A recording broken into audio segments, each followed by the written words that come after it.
Hey friend, Graham here from recordingrevolution.com. Today I want to answer a student question that I get a lot, and I've gotten variations of this question. Should I use auto mastering services like LANDR or eMastered? And there's variations of this question that apply to things like auto mixing plugins like Easy Mix or any kind of other auto mastering tool inside of Ozone or something like that, or even just presets. Should I be using anything that's pre-done or automatic in my songs? And I think this is a fair question because I think there's maybe two types of people that ask this question. Maybe you're one of these types of people.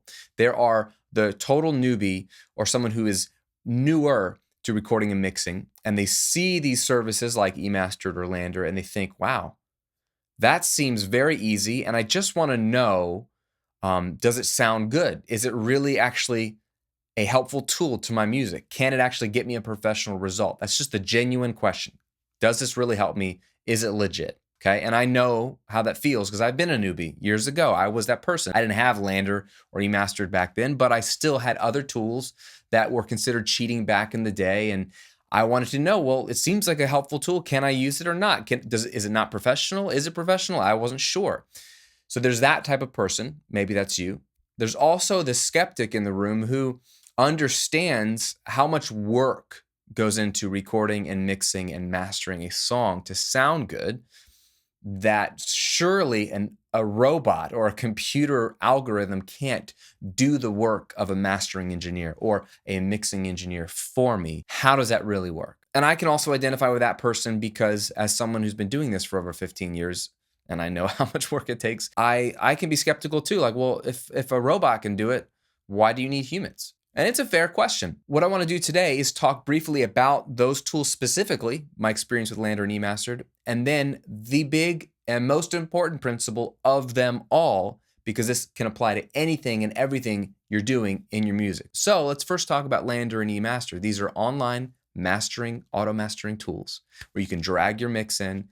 It listens to it, analyzes it, does EQ, compression, saturation, all that kind of stuff, limiting, spits out your master, and you're ready to go. And there's usually some settings now you can tweak it, how hard or how light it hits it. Maybe there's some variations. It used to be just one shot and it's done, but that's basically all it is. Now, I have used both of these services multiple times. I know the people at LANDR. I know the people at eMastered. They're good people. They're trying to make a really good product. It's a great tool. It's a good business model. It makes sense. Now, does it sound good?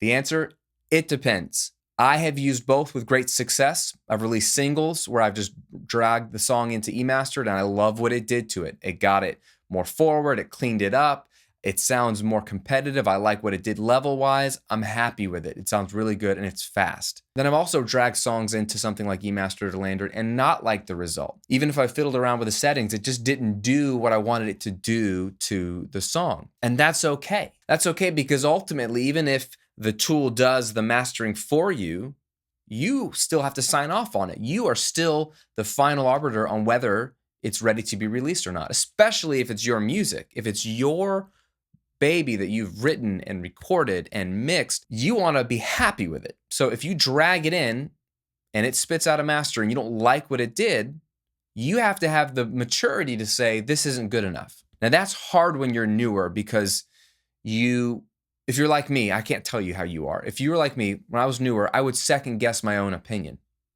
Okay, so if I thought something didn't sound good enough, I could easily convince myself that maybe I'm the one that's wrong, especially if an online mastering tool said, this is your master. I would almost trust the tool versus trust me because maybe I only had 6 months experience recording and mixing.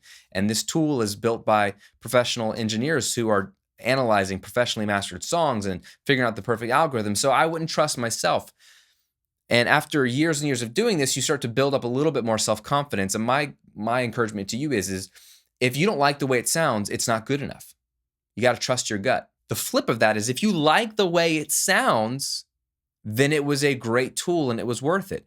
Because at the end of the day, all that matters is that it sounds good to you. I don't care if it's auto-tune. I don't care if it's reverb, which is fake, by the way. This is a tangent, but anybody that gets down on auto-tune should no longer use reverb or delay or anything else because those are fake echoes. Those are fake spaces, so they're just as fake as autotune. Either way, both of those tools are just tools to help you get a desired result. If they help you get the desired result, then use them. If LANDR helps you get the desired result you want, use it. If eMastered helps you get your mix where you want it to go, use it. If eZMix, a preset in that, gets your acoustic guitar to sound amazing, why wouldn't you use it? As engineers, recording, mixing, mastering, whatever, we're butting up against two big issues for us. One is time. We're always running out of time.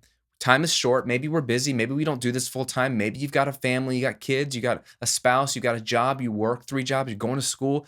What little time you have in the studio, you want to maximize it. So if you can find a tool that makes your music sound good faster, why wouldn't you use it? So time is the thing, and the other thing is quality. If we can find a tool that helps us get the quality of our music up a little bit faster, why wouldn't we use it? That's the way I think about it. I try not to overthink it.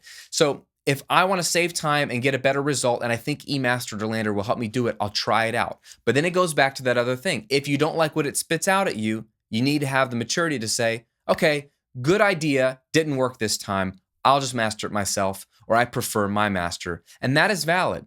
Not everybody else might prefer it, but if you prefer it, that's really, really important. Now, if you're interested, I've done A/B comparisons of my raw mix with a limiter on it, what LANDR spits out for their version of my master, and even a pro mastering engineer who I really respect, his master of the same song. I took all 3, slapped them up into a video, and would A/B back and forth between all 3 of them, so you can hear the difference between just my mix with some level, LANDR spitting it out, doing what it does, and then a pro mastering engineer. And you can even leave a comment, let me know which one you think sounds best to you.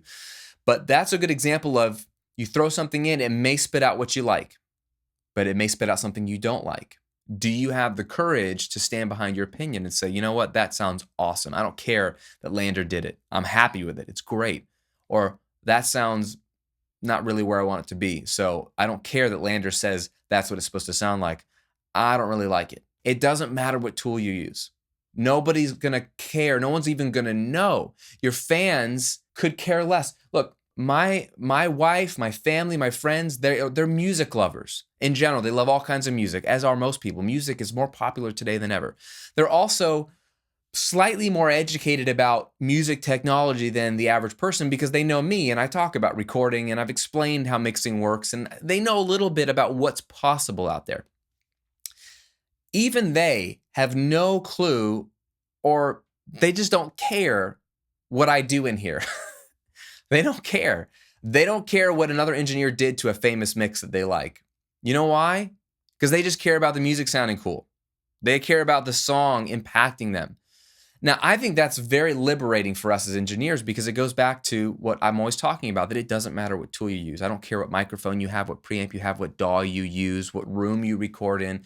All that matters in this business is results, right? That's all that matters. Nobody will ever know what you used. And even if they did, 99% of them won't know what that is, and so they won't care. Remember Rihanna's major hit single, Umbrella? Those drums were a garage band drum loop. Does anybody care? No, nobody cares. Nobody even knows. Even if they did, they don't know what garage band is, so they don't care. And neither should you. So our point for today is, should you use LANDR or eMastered or eZMix or Auto-Tune or whatever it is? Yes, if it sounds good to you. And if it helps you speed up your workflow, why wouldn't you use those tools? Or the answer is no. If you don't like the sound it's giving you, and if it just throws you on a tangent or a side rabbit trail and you lose time, then no, you shouldn't use it. You should just do it yourself or find another way to do it. Get good sounds. Use whatever tool you have. And my friend, instead of spending hours on YouTube or Gearsluts or wherever asking other people their opinion of what LANDR or eMastered sounds like, why don't you just go try it yourself? With tools like that, you can try it for free. Don't get other people's opinions on what something should sound like or what something does sound like or whether it sounds professional or not. You have to use your own ears. And these days, the tools are much more accessible to be able to try for free without needing to spend a lot of money. So why don't you just go try it yourself on a few different songs with all the different settings and then come to a conclusion of whether it's a helpful tool for you on that song in that moment. You'll be more informed, you'll have more self-confidence, and you won't be relying on people's opinions. You'll be relying on your ears, which ultimately takes more time to develop, but that's what I'm here to help you to do, because I want you to make decisions for yourself when it comes to your own music. I hope that helps answer that very, very popular question that I get a lot about using LANDR or eMastered. Now, if you are interested in mastering your own material or understanding what a program like eMastered or LANDR is trying to do, I've got an entire guide on how to get your songs to sound radio ready. And there's 6 steps in that guide, because there's 6 steps for the song creation process. I don't care what song it is. Every song has to go through these 6 steps. And one of those 6 steps is mastering. So in this guide, I break down the mastering process, what it is, how to think about it, and some tips and tricks to get a good sounding master on your own. So if you really want to be able to know, if you're that kind of person that wants to know how to do it themselves, then you're going to really like this guide. If you don't care, that's totally fine. I know those kind of people as well. But you seem to be the type of person that wants to know. You're here, you're watching this, you're on this channel, you're trying to get information so that you can make a impact in your music. Then either way, you want this guide, my 6 steps to a radio ready song guide, because it will give you all kinds of tools and tricks, and it's absolutely free. Just go to radioreadyguide.com, download it. It's a simple PDF. I've got one printed out on my desk. I have it on my phone. I reference it when I'm in the middle of a song creation process, because it kind of gives you a step-by-step map, a framework that you can rinse and repeat every time you make music. So enjoy that as my gift to you. Thanks for watching these videos. Thanks for asking good questions, and continue to work on your craft and just do whatever sounds best to you. And if you're not confident, it's okay. You're going to develop that confidence over time. Thanks for watching. I'll see you on another video real soon.